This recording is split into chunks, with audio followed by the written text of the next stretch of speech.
What is up, everybody? So today I have another video. Today's video is called Top 10 Oldest Aircraft of the U.S. Military. Today's channel is a brand new channel too. It's a U.S. Military News.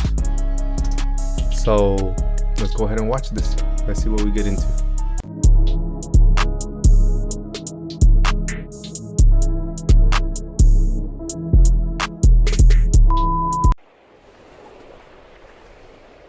For a country with an $886 billion defense budget, the United States still uses a sizable amount of old gear. Some of the antiquated equipment is around because it works really well, and there hasn't come along anything better to replace it with. In other cases, attempts to replace the equipment have floundered, usually due to reasons related to complexity or cost. We dug up 10 examples that rank among the oldest still in action, from venerable aircraft like the B52 bomber to the stalwart C5 Galaxy transport. Despite their age, continuous upgrades keep them relevant for defense strategies.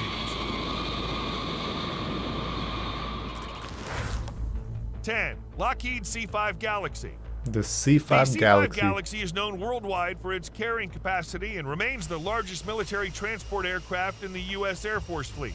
First entering service in the early 1970s, the U.S. Air Force currently owns and operates 52 of these aircraft. Damn. With a cargo load of 281,001 pounds, it can fly 2,150 nautical miles, offload, and fly to a second base 500 nautical miles away from the original destination, all without aerial refueling. With aerial refueling, the aircraft's range is limited only by crew endurance. The plane has been flying for over 50 years and continues to play an essential role in strategic airlift operations. 50-year-old plane. The C5M Super Galaxy is an upgraded version with new engines and modernized avionics, specifically designed to extend the aircraft's service life to 2040 and beyond. Okay. 9. I feel like Grumman everyone has one of C2 these Greyhound. planes, you know? The Northrop Grumman-built C2 Greyhound Greyhound? took its maiden flight on November 18, Greyhound? 1964, I didn't get to read and it. entered service with the U.S. Navy in 1966. With the primary mission of transporting high-priority cargo, critical aircraft parts, and passengers to deployed carrier strike groups, the C2 Greyhound provides critical logistic support. Currently, there are a total of 15 C2 Greyhounds still in service to support logistics and personnel transfers on the East and West Coast. Ooh, this one's cool. As well as deployed aircraft carriers in U.S. 5th and 7th Fleets, said Commander Beth Teach, a spokeswoman for the Commander of Naval Air Forces. However, their lifespan is limited as the Navy plans to retire all Greyhounds by 2026 and replace them with CMB-22B Osprey. That one's nice.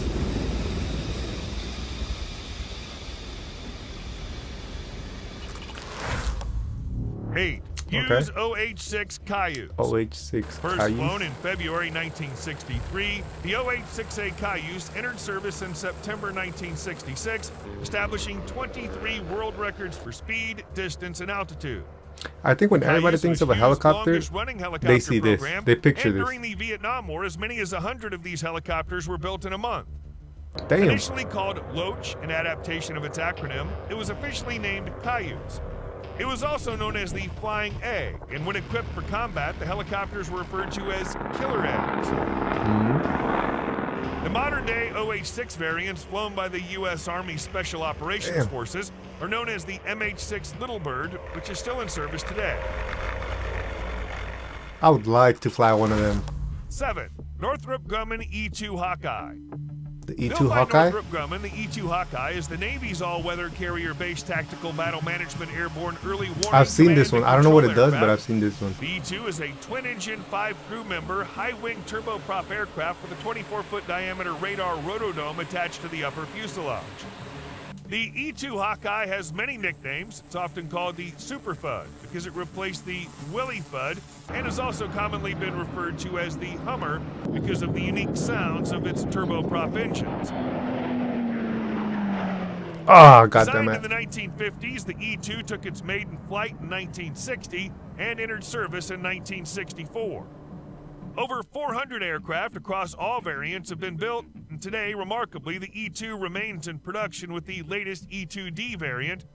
The U.S. Navy currently has no plans to replace the current E2D Advanced Hawkeye, Any potential future replacement for the Hawkeye is not expected until after 2040. Okay. What does it do? I didn't get it. 6. Boeing CH-47 All right, Chinook. For more than 60 let's see what's up with years number since entering 6. service in 1962, Chinooks have served as the Army's heavy lift helicopter, whether flown in harsh combat conditions, transporting loads of cargo and troops, or conducting humanitarian missions. The Chinook has made a career of doing the unthinkable. I think that's a typical It's huge, chopper quick, and reasonably of durable, war capable of reaching a that maximum anybody speed of pictures when they 196 picture a miles war. per hour, I think making they it one of the picture this fastest plane. helicopters in the U.S. inventory. Made by the Boeing company, the CH-47s have been upgraded over the years and are expected to remain in service with the Army for decades to come. There's no doubt in my mind that the Chinook will be at least a 100-year-old aircraft, said Patrick Surface, Boeing's senior manager of H-47 Chinook business development. It will continue operating and performing for the United States and its allies well beyond 2060.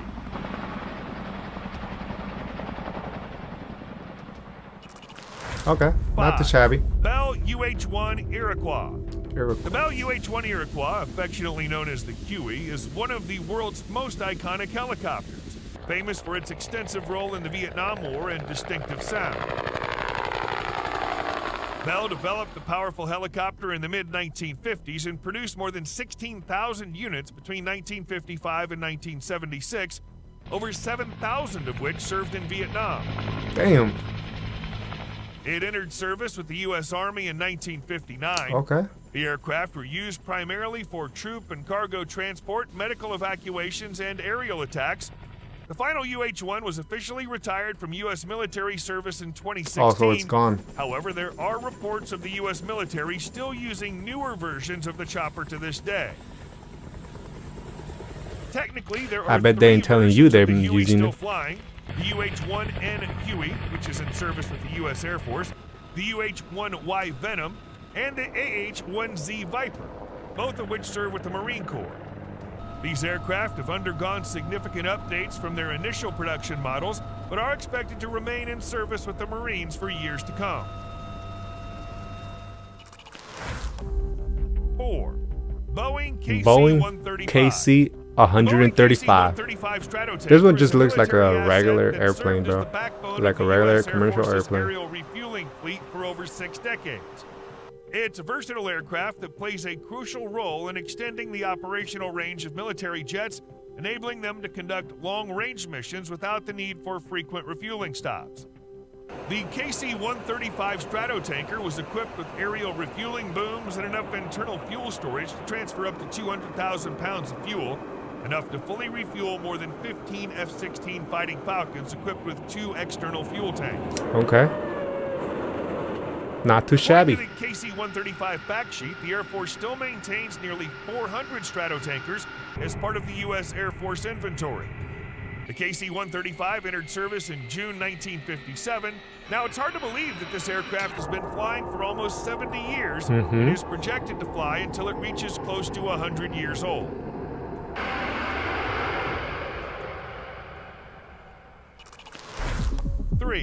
Lockheed C130 Hercules. I don't know why we don't come up with new versions of airplanes, bro. On its 8th decade of service, like retirement seems nowhere the in previous sight, one, we so just heard that it's over 100 years that it's been using. Still. Quietly but surely, the C130 is damn, look at this one. It just flew straight out. Military aviation circle. They don't really need a lot of runway for it to fly. The C-130 entered service with the U.S. in 1956, followed by Australia and many other nations. Throughout its years of service, the Hercules has participated in numerous military, civilian, and humanitarian aid operations. The C-130 is the longest continuously produced military aircraft with a production span of more than 60 years.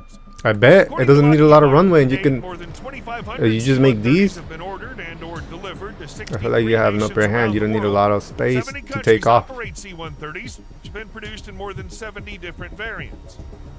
That's right. 2. Lockheed U2. The U2 is a high-altitude reconnaissance aircraft capable of flying at 70,000 feet over a target with roughly a 1,700-mile operational Damn, you need a The You need an aircraft astronaut helmet to fly this plane. and later performed flyovers of the Soviet Union, generating a trove of valuable intelligence for the Department of Defense. It's extra skinny the too. Soviets eventually Look at shot that. one down with surface-to-air missiles in 1960, effectively ending the flyovers. Despite this incident, the platform continued to serve the Central Intelligence Agency. Over the years, various upgrades have been incorporated into the U2 to maintain its competitive edge. In 2020, the entire U2 fleet of the Air Force was outfitted with electro-optical reconnaissance system sensors. The Air Force currently houses its 27 U2s at Beale Air Force Base in California, which rotate through military installations worldwide. 1. Boeing B52 The B52. Designed and built by Boeing in the early stages of the Cold War, the B-52 was developed to be a long-range bomber capable of carrying out the strategic mission without dependence on advanced and intermediate bases. Damn, you can see the nukes right there. With its impressive Look at them capacity, missiles. the bomber can carry up to 70,000 pounds of weapons payload and is equipped with versatile capabilities to deliver munitions across diverse target ranges. Damn, that's right. Stratofortress took its maiden flight in April 1952 and entered service less than 3 years later, in February 1955. Due to its massive size, its Damn, length that's a is big boy. 159 feet 4 inches, and it has a Look at wingspan that. of 185 feet. And the fact that it can't be described as a handsome aircraft, it quickly earned the nickname Buff, Big, Ugly, Fat Fella. A total of 744 B-52s were produced in Seattle, Washington, and Wichita, Kansas, culminating in the B-52H model, last delivered in 1962. I got an Currently, uncle there are leaving up there. 76 in the U.S. Air Force's inventory. The B-52, a long-serving aircraft in the U.S. Air Force, has maintained its importance through continuous upgrades. Recently, a significant modernization effort has been initiated, focusing on replacing the original 60s-era Pratt & Whitney TF-33 engines with new Rolls-Royce-made F-130 engines. This $2.6 You know they're billion a good initiative, quality. known You as know the they're good Commercial quality when they're Engine made out Replacement of Program by a aims good to brand. convert the B-52H into the Look at that. B-52J. The Air Force expects flight The tests double for R the first stamp confirms B-52J it. to begin in late 2028. This modernization effort is not limited to engine upgrades. The B-52 will also receive new radar systems, communications and navigation equipment, and weapons, ensuring its credibility and capability well into the 2050s. Damn, look at that big boy. Damn. That's an expensive plane.